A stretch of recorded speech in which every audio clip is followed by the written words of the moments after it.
Dünyanın iki büyük süper gücü Pasifik'te zaman zaman gerilimlerine şahit oluyoruz. Ekonomilerinin yanı sıra savunma anlamında da birbirleriyle yarış halindeler. Amerika Birleşik Devletleri ve Çin. Bunun son örneği iki süper gücün uçak gemileri. Bugün sizlere Amerika Birleşik Devletleri'nin USS Gerald Ford ve Çin'in Type 3 gemilerinden bahsedeceğiz. Bu iki gemiyi anlatırken elbette Türkiye'nin TCG Anadolu'sundan bahsetmeden de olmaz. Bunu sadece bir kıyaslama olarak düşünmeyin. Rakiplerimiz nerelerde, biz neredeyiz? Bunların muhakemesini yapabilmek için hepsine tek tek bakmamız gerek.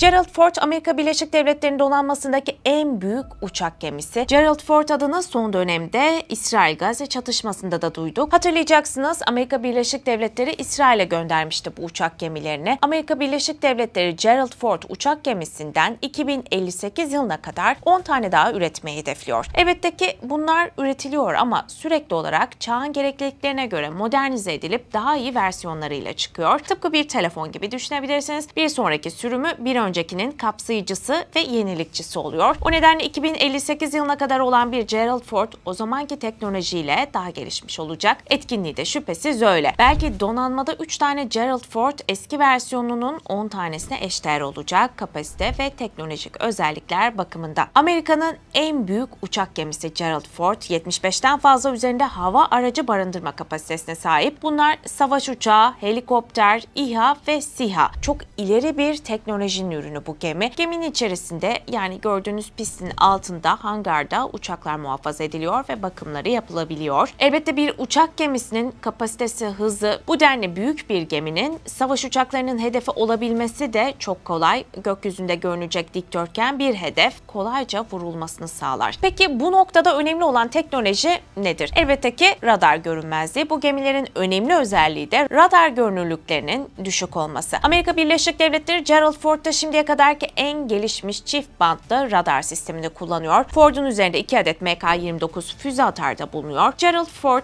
nükleer reaktöre sahip. Bu özellik önemli. Birazdan Çin'in uçak gemisinde kıyasladığımızda daha iyi anlaşılacak. Saatte 56 kilometre üzerinde hıza ulaşabiliyor. Bu hız 100.000 ton ağırlıkta bir gemi için oldukça iyi. Şimdi bu pistli gemilerdeki en önemli teknolojilerin birinden bahsedelim. Uçak gemilerinin bazılarında pistlerin uç kısmında ramp olduğunu görürsünüz ama Gerald Ford bir cetvel gibi dümdüz, çünkü katabar sistemi var. Katabarın büyük uçak gemilerine pek çok faydası var. Katabarlı gemilerde uçaklar kalkış yaparken maksimum silah yükü ve yakıtı üstlenebiliyor. Uçaklar kalkış yaparken çok fazla yakıt tüketirler. Ayrıca pistli gemilerde rahat kalkış yapabilmek için fazla silah yükü bindirilmez. Ama katabar bir sapan gibi yerden uçağa bağlanarak onu ok gibi fırlatmaya yarıyor. Böylece tam kapasitede silah ve yakıtla hedefe doğru uçaklar gidebiliyor. Verimlilik açısından da elektrikle çalışan faydalı bir teknoloji. Bu gemiler Amerika Birleşik Devletleri ve Çin için önemli, çünkü okyanusla çevrililer ve ana karalarından herhangi bir savaşta uzakta oldukları için güvende değiller. Pasifik'te gerilim bu nedenle zaman zaman yükseliyor. Denizlerde bu iki ülkede kendisini güvende tutmak zorunda. Gerald Ford 1990'lı yıllarda çıkan bir proje, inşası yavaş yavaş ilerledi. Amerika Birleşik Devletleri bu gemi için tam 18 milyar dolar harcamak zorunda kaldı. Çok ciddi bir bütçe, bu nedenle bu kadar ağır gitti. Gemi 2017 yılında donanmaya girebildi. Bu geminin en önemli özelliklerinden biri de ikmal yapmadan 350 gün görev yapabiliyor olması. Gemilerin yakıt ve görevli mürettebatın yiyecek ihtiyaçları için ana karaya yanaşması gerekiyor. 4440 personel bu gemide görev yapabiliyor ve bir yıl gibi bir süre hiçbir şekilde ana karaya yanaşmadan gemi görevini icra edebiliyor. Elbette ki bu geminin bir yıl boyunca görev icra ederken yakıta ihtiyaç duymaması en önemli özelliği, bu da nükleer reaktörleri sayesinde gerçekleşiyor. Bu nokta aslında birazdan Çin'in gemisini anlattığımızda onu ayıran özelliklerinden bile diyebiliriz. Bir savaş ortamında bir geminin yakıt ihtiyacı ana karaya yaklaşması gibi bir durumu söz konusu olmadığında sizin yakıt ikmali gemisi göndermeniz gerekir. Böyle bir ortamda bu oldukça zaman kaybettiren bir unsur. Bu nedenle Gerald Ford'un bu özelliği onu rakiplerinden ayıran çok büyük bir avantaj sağlıyor. Çevresinde ona birçok savaş gemisi ve denizaltı eşlik ediyor. Gemide 3 asansör var. Savaş gemilerini hangardan piste taşımak için kullanılıyorlar bu asansörler. Oldukça geniş asansörler 2 uçağı taşıyabiliyor.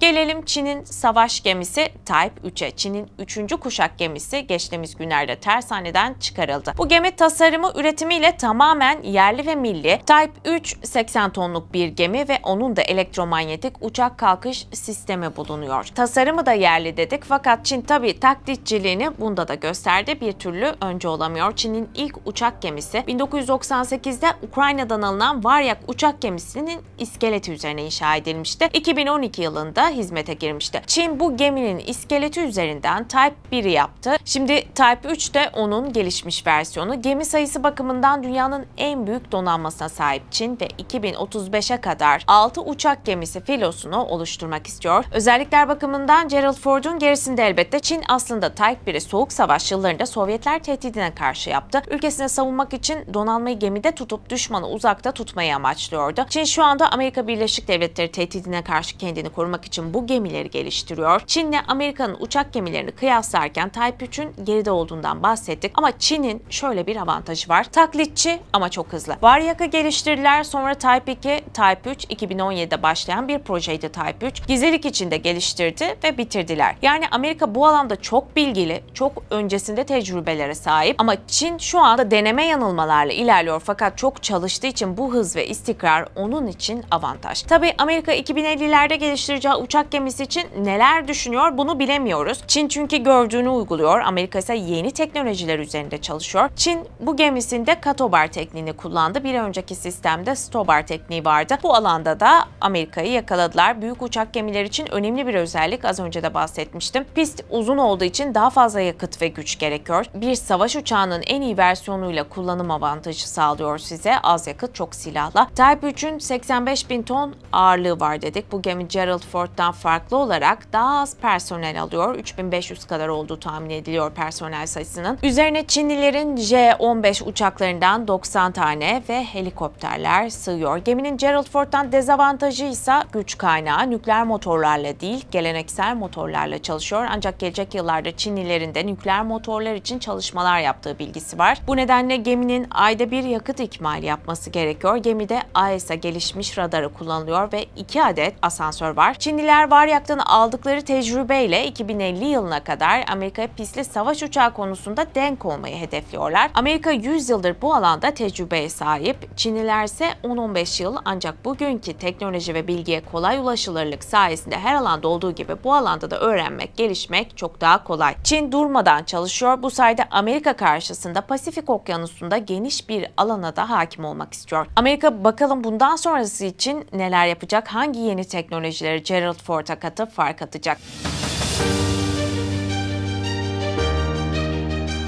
Gelelim TCG Anadolu'ya. Türk donanmasının en büyük gemisi TCG Anadolu. 230 metre uzunluk, 32 metre genişlik ve 9200 metrekare büyüklüğe sahip bir gemi. Pistte aynı anda 6 helikopter iniş ve kalkış yaparken SİHA'larda konuşlanabiliyor. Özellikle Bayraktar TB3'ün katlanan kanatları sayesinde 30 ila 50 adet SİHA TCG Anadolu üzerinde konuşlanabilecek. 1200 askeri personel kapasitesine sahip ve TCG Anadolu'da 30 yataklı hastane ve 2 ameliyathane yer alıyor. 27.500 ton deplasmana sahip gemide 11 güverte, 6 stoplu uçuş platformu, hangar, hafif ve ağır güvertelerine 4 mekanize çıkarma gemisi konuşlanabilecek havuz bulunuyor. TCG Anadolu gemi yakıt ikmali yapmaksızın Türkiye'den Japonya'ya ya da Avustralya'ya gidebiliyor. Uçakların iniş kalkış sisteminden bahsedelim. Az önce katobar tekniğinden bahsetmiştik. TCG Anadolu'da stobar sistemi kullanılıyor. Stobar sistemi uçakların kalkış sırasında bir rampadan kısa bir mesafe boyunca hızlanmasını sağlıyor. Uçak